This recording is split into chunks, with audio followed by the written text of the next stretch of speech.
Hello everyone, তো আজকে চলে এসেছি আর একটা ভিডিও নিয়ে। তো রিবন দিয়ে কি করব, তো চলো আজকে বানাবো গোলাপ ফুল। তো গোলাপ ফুল কেমন করে বানাতে হবে, তো চলো প্রথমেই আমরা এরকম করে নেব, এরকম ভাঁজ করে নিয়ে তারপর দুপাশ থেকে কেটে নিতে হবে।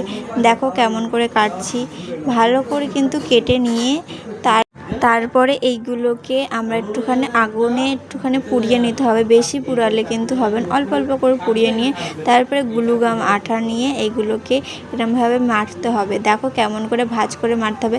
ভাঁজ করা যদি সুন্দর হয় তাহলে গোলাপ ফুলটাও কিন্তু খুব সুন্দর হবে।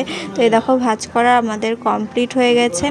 আর এখন বানাবো, এই দেখো গোলাপ ফুলের যেগুলো এখন ওই ভাঁজ করে নিয়ে আঠা লাগাচ্ছে, আমরা এরমভাবে পরপর আঠা লাগিয়ে নিতে হবে। তারপরে একটা কাঠি বা কিছুর মধ্যে ওটাকে পেঁচিয়ে নিতে হবে। দেখো আমাদের গোলাপ ফুল কিন্তু কমপ্লিট। কেমন হয়েছে অবশ্যই কমেন্ট করে জানাবে। আজকের মতন বাই, আর সাবস্ক্রাইব করতে ভুল